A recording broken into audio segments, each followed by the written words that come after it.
देखिए, आज जिस विषय पर बात करने वाले हैं वो है कंक्रीटिंग क्रियाएं। किस बात पर? कंक्रीटिंग क्रियाएं पर। कि कंक्रीटिंग क्रियाएं क्या है? कि किसी भी कंक्रीट को के लिए जो भी अवयव हों उनको साइट पर लाना, फिर उसको तैयार करना, फिर उसको किसी स्थान पर डालने। पर जो जो हम क्रियाएं करते हैं वो सारी क्रियाएं कहलाती हैं कंक्रीटिंग क्रियाएं। ये कौन कौन सी क्रियाएं हैं?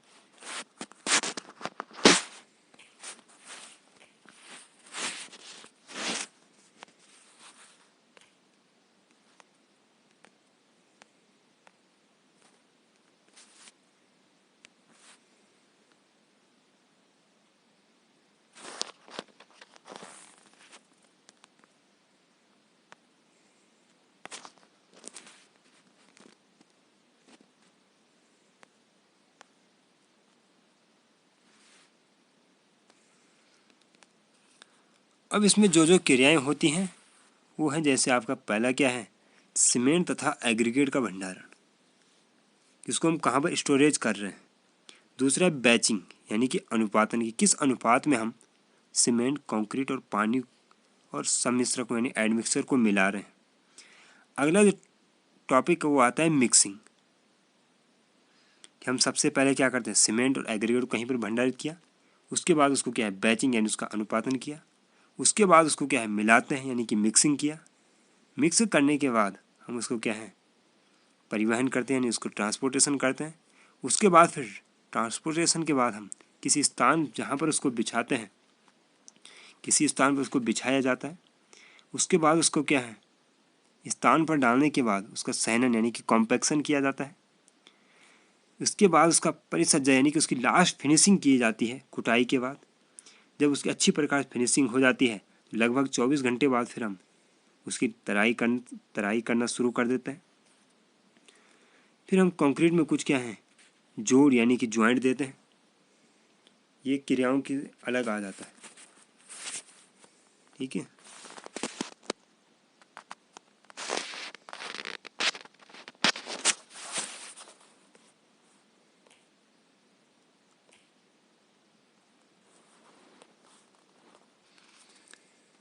जो जोड़ है और दोष का निवारण व मरम्मत का उपाय, ये कंक्रीटिंग क्रियाएं ये कंक्रीट में की जाती हैं। इसके बाद आता है सीमेंट का, जो सबसे पहले हमने किया भंडारण। उसमें कौन कौन सी बातें ध्यान रखनी है। सीमेंट को जिस स्थान पर हम भंडारित करते हैं उसके लिए जो प्रमुख बातें क्या है, first in first out. First in first out का मतलब जो सीमेंट पहले आई वही सीमेंट पहले ही प्रयोग होनी चाहिए। अगर हमने क्या किया कि कोई सीमेंट पहले आई लेकिन उसको बाद में प्रयोग कर रहे हैं तो उसकी सामर्थ्य बहुत घट जाती है, उस पर नमी का प्रभाव हो सकता है, कुछ भी हो सकता है। सीमेंट के बोरे की हाइट, एक सीमेंट का बोरा हो तो उसकी जो हाइट होती है वो होती है 18 सेंटीमीटर। एक बैग सीमेंट का जो भार होता है वो होता है 50 केजी यानी कि 35 लीटर। अगर उसको लीटर में मापेंगे तो 35 लीटर है। एक बोरे का जो क्षेत्रफल होता है यानी एक सीमेंट बैग का जो क्षेत्रफल होता है वो होता है कितना, 0.3 मीटर स्क्वायर। एक बोरे का जो आयतन होता है ये होता है 0.035 मीटर क्यूब। जो चट्टे लगे रहते हैं उनके बीच आने जाने का जो रास्ता लगभग 1 मीटर होता है, कहीं कहीं पर 1.2 मीटर भी है। एक चट्टे में अधिकतम बोरों की संख्या, जो एक चट्टा लगा रहता है सीमेंट का उसमें जो अधिकतम बोरों की संख्या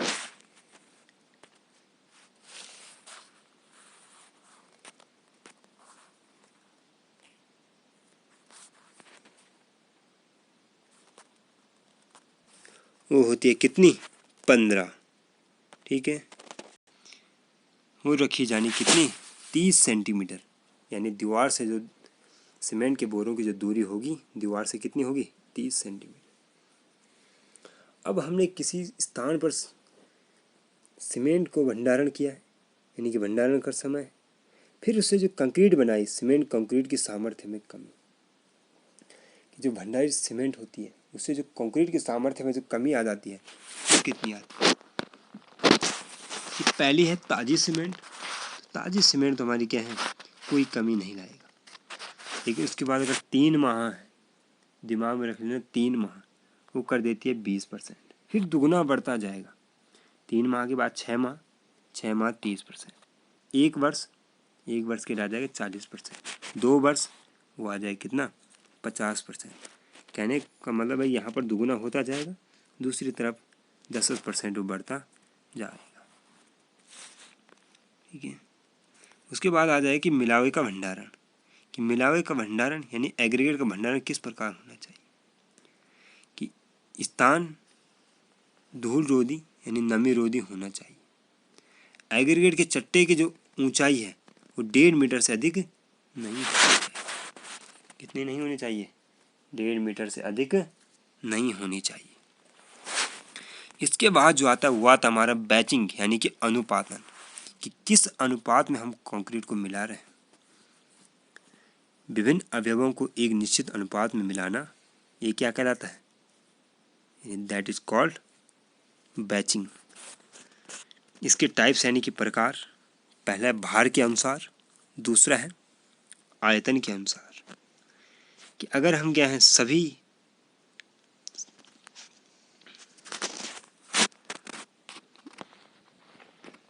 अगर हम क्या कर रहे हैं कि सीमेंट और एग्रीगेट को भार के अनुसार तथा पानी को लीटर के अनुसार माप रहे हैं।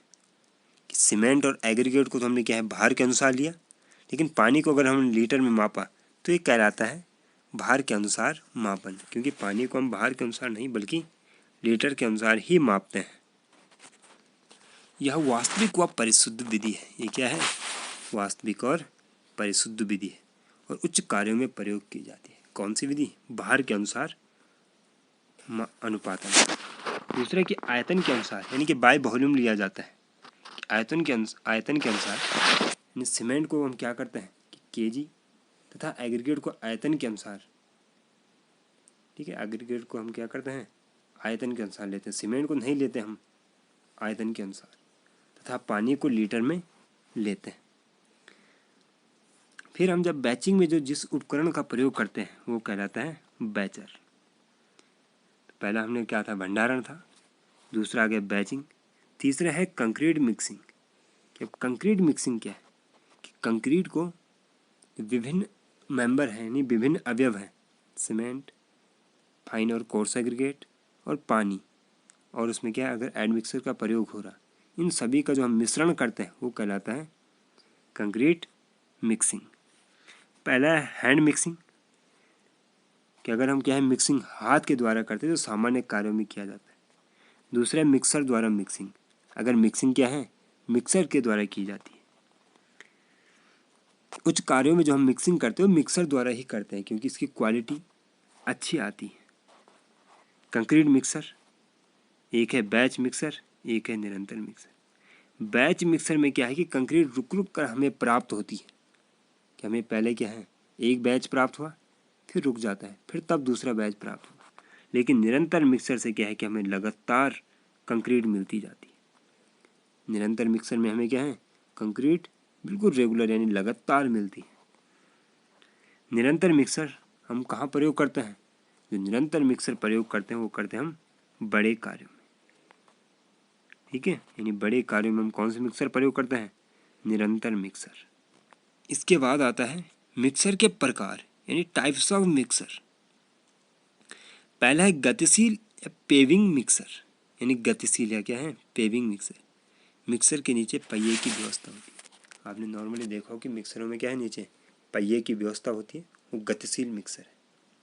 दूसरा ट्रांजिट यानी कि परिवहन मिक्सर, कि जब हम क्या है मिक्सर किसी ट्रकों में लगा देते हैं तो कहलाता है क्या है ट्रांजिट मिक्सर, कि उससे हमारा ट्रक आगे भी बढ़ता है और उससे क्या है मिक्सिंग भी होती है। तो मिक्सर की उत्पादन क्षमता यानी प्रति बैच कंक्रीट की मात्रा, यानी एक बैच में कंक्रीट की मात्रा गुणा 1 घंटे में बैचों की संख्या, कि 1 घंटे में बैचों की कितनी संख्या।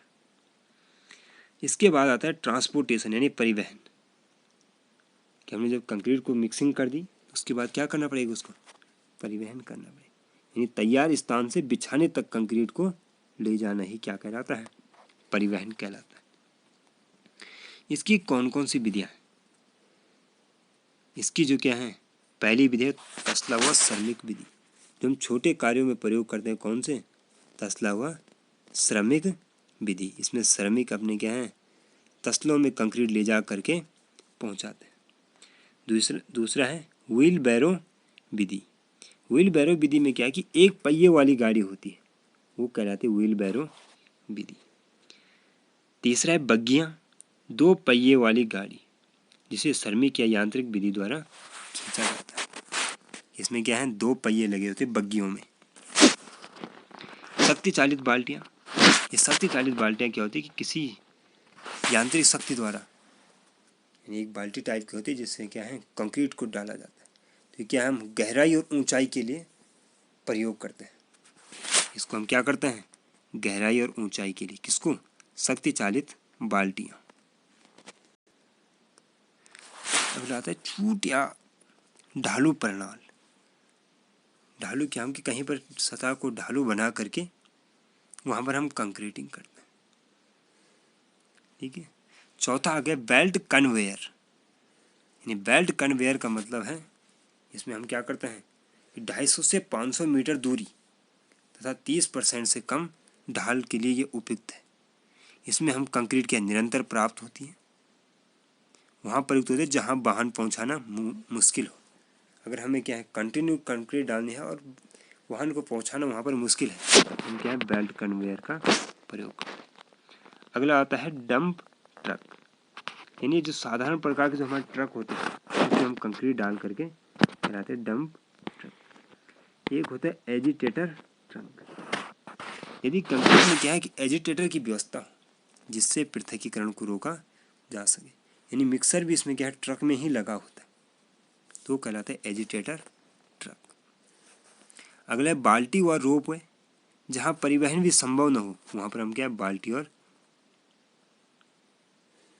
रोपवे का प्रयोग कर सकते हैं। अगला आता है एक शब्द पंप क्रीट, कि अगर कंक्रीट को पहुंचाने के लिए हम क्या है पंप का प्रयोग कर रहे हैं, यानी पंप के द्वारा अगर कंक्रीट को पहुंचा रहे हैं तो वो कहलाते हैं पंप क्रीट कंक्रीट, यानी पंप क्रीट।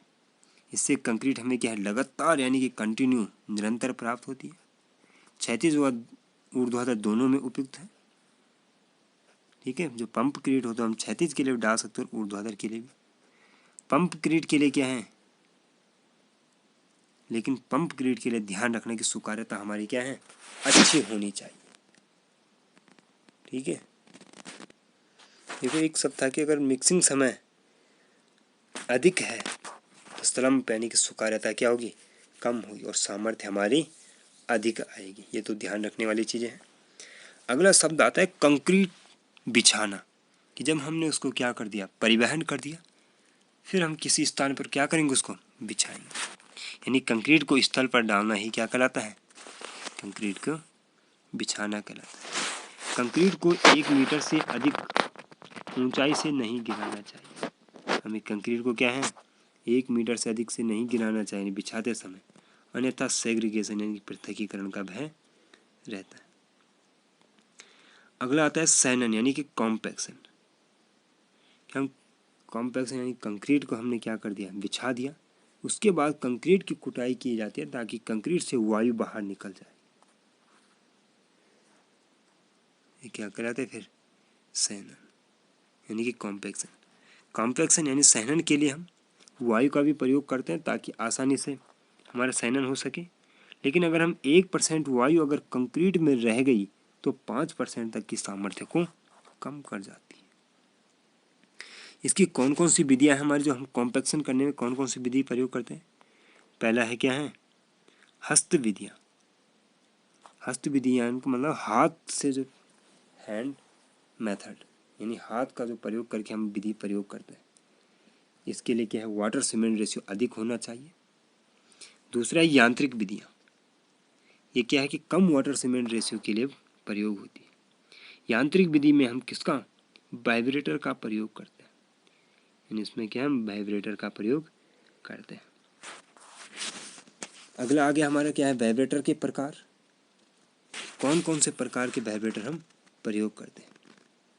पहला है नीडल या पोकर वाइब्रेटर, यानी नीडल वाइब्रेटर। नीडल वाइब्रेटर क्या है कि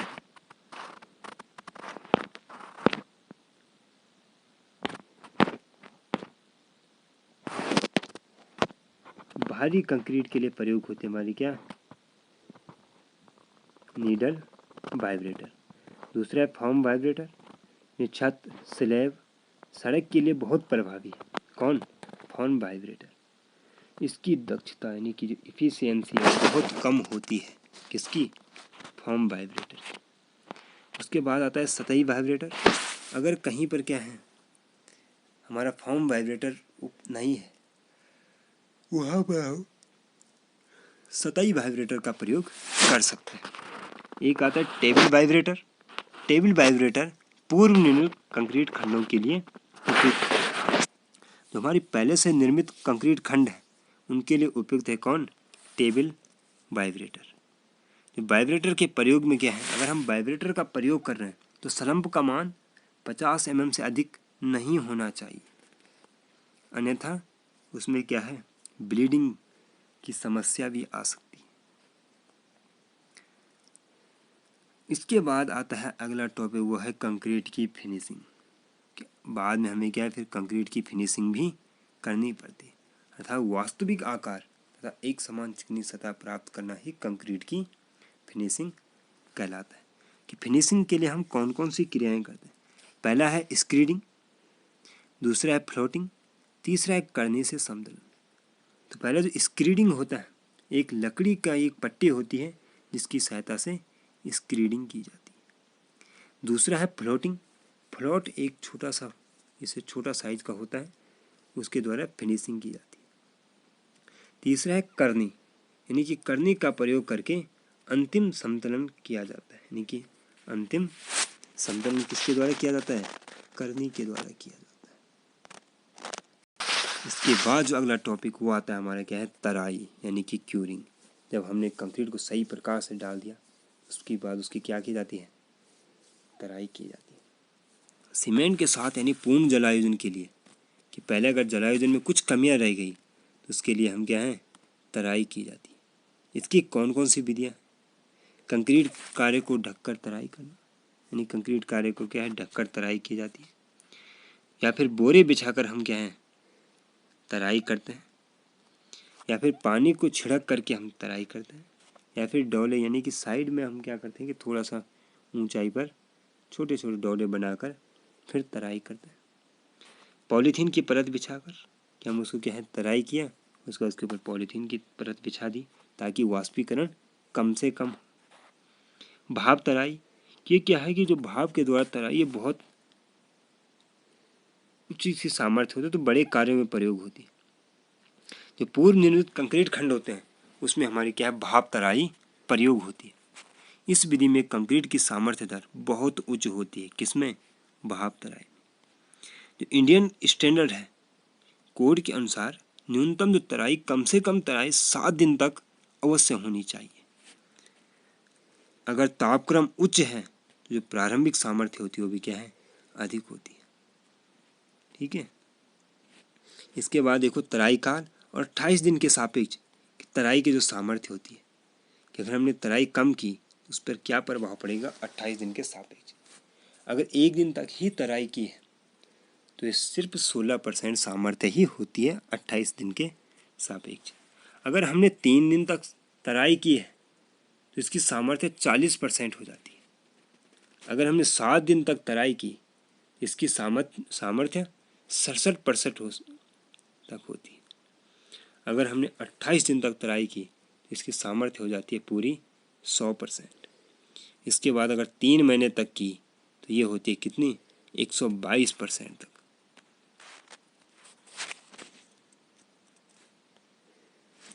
अगला जो हमारा टॉपिक याद है क्या है, कि कंक्रीट कार्य में जो हम ज्वाइंट प्रयोग करते हैं। अब क्यों हम ज्वाइंट प्रयोग करते हैं, चलो पहले देख लो कि कौन कौन से जोड़ प्रयोग किया जाता है। पहला है निर्माण जोड़, दूसरा है प्रसार एवं संकुचन जोड़। कि हम क्या करते हैं, अगर हम कहीं पर कंक्रीटिंग कर रहे हैं तो हम एक साथ ही बहुत दूर तक अगर कंक्रीटिंग करते जा रहे हैं तो उसके टूट फूट होने के ज़्यादा चांस रहते हैं। अगर उसमें फिर बाद में अगर मरम्मत कार्य भी करना है तो हम अगर जोड़ में दे रखा है छोटे छोटे टुकड़ों में है तो हम उसकी आसानी से कर सकते हैं। पहला जो वो है निर्माण जोड़, 2 या अधिक बार में कंक्रीटिंग करने पर बने जोड़ निर्माण जोड़ कहलाते हैं। 2 या अधिक बार में कंक्रीटिंग कार्य या फिर या तो हमने अधिक बार तक कंक्रीटिंग की, या फिर हमने 2 रुक कर अगर कंक्रीटिंग की तो हम उस पर क्या है, जोड़ दे देते हैं। निर्माण जोड़ पर शियर और बेंडिंग अधिकतम नहीं होना चाहिए। जहाँ पर हम निर्माण जोड़ देंगे वहाँ पर न तो शियर ज़्यादा होना चाहिए और ना ही बेंडिंग मोमेंट अधिक होना चाहिए। अगला है बीम और स्लैब के सिरे से स्पान बाई 3 पर जोड़ बनाना सबसे अच्छा रहता है। यानी बीम हो या स्लैब, उसके सिरे से अगर क्या है, स्पान बाई 3 पर, उसका पूरी स्पान है जो उसकी लेंथ है उसके बाई 3 पर जोड़ बनाना सबसे अच्छा रहता है। अगला है प्रसार व संकुचन जोड़। कि प्रसार और संकुचन जोड़ कहाँ पर प्रयोग होते हैं? कंक्रीट में तापक्रम बढ़ने पर प्रसार तथा घनते पर उसमें क्या है, संकुचन होता है। इस प्रसार और संकुचन को रोकने के लिए प्रसार और संकुचन जोड़ प्रयोग किए जाते हैं। यानी कि प्रसार को रोकने के लिए हम प्रसार जोड़ का प्रयोग करते हैं और संकुचन को रोकने के लिए संकुचन जोड़ का प्रयोग करते हैं। जो हमारे प्रसार जोड़ होते हैं 18 मीटर के अंतराल पर लगाए जाते हैं, या फिर LUT आकार पर भी क्या है, ये जोड़ लगाए जाते हैं। इसके बाद अगला जो टॉपिक आता है वो है मरम्मत यानी कि रिपेयर। रिपेयर का मतलब क्या, तुमने देखो कि हम रिपेयरिंग कर रहे हैं। रिपेयर का मतलब है कि किसी कार्य का कहीं पर खराब हो जाने पर उसको दोबारा से सही करना, यानी कंक्रीट में कोई दोष है उस दोष को क्या है, ठीक करना ही मरम्मत कहलाता है। अनुरक्षण मेंटेनेंस, कहते हैं कि इसकी मेंटेनेंस अगर सही रखना ताकि क्या लंबे समय तक सही रह सके, यानी ऐसे कार्य ताकि कंक्रीट लंबे समय तक उपयोगी बने रहे, तो वो कहलाता है क्या है, अनुरक्षण यानी कि मेंटेनेंस।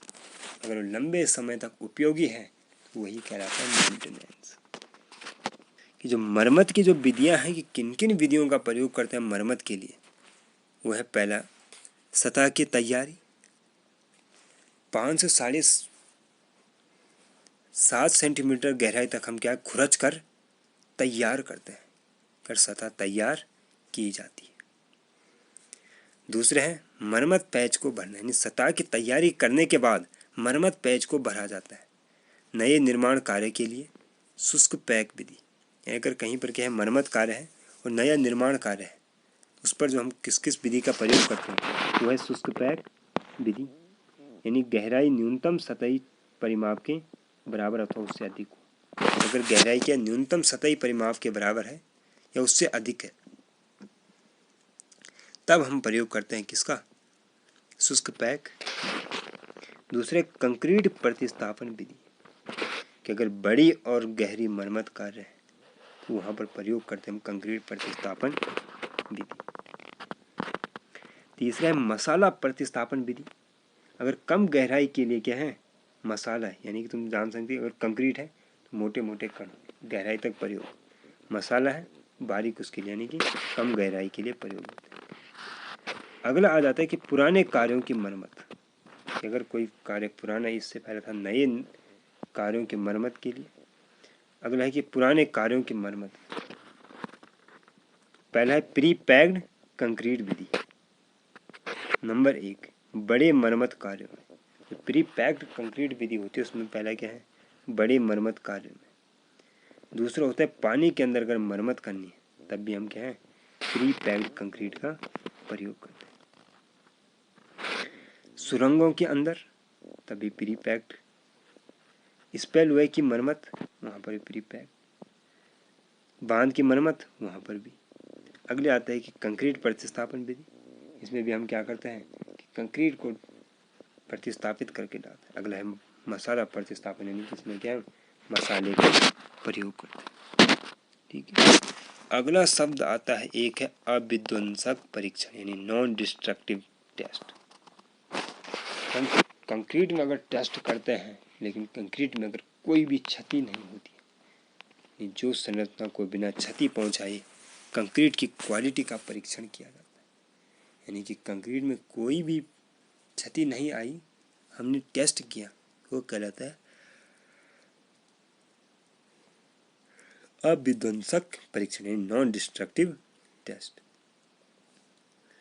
इसके कौन कौन से प्रकार हैं, इसके बाद आता है इसका प्रकार कि पहला है सतही कठोरता परीक्षण, कंक्रीट की सामर्थ्य का पता लगाने के लिए परीक्षण, यानी कि सतह कितनी कठोर है उसके जो कंक्रीट का परीक्षण किया जाता है वो कहलाता है कंक्रीट की सामर्थ्य का पता लगाने के लिए परीक्षण, यानी सतही कठोरता परीक्षण। दूसरा आता है नहीं हथौड़ा उछाल परीक्षण, हथौड़े को उछाल करके हम उस पर प्रहार करते उससे जो कंक्रीट का पता लगाया जाता है वह है क्या है प्रत्यास्थता का पता लगाने के लिए परीक्षण, यानी कंक्रीट की इलास्टिसिटी का जो पता लगाने के जो हम परीक्षण करते हैं वो करते हैं हथौड़ा उछाल परीक्षण। तीसरा दसन व बाहर निकालने का परीक्षण, हमने क्या किया कंक्रीट में अंदर की ओर धंसाया फिर बाहर निकाला, तो ये वाला जो परीक्षण किया जाता है दसन व बाहर निकालने का प्रतिरोध ज्ञात किया जाता है कि इससे उसको बाहर निकाला तो कितना प्रतिरोध दे रहा है, ये कहलाता है दसन व बाहर निकालने का परीक्षण।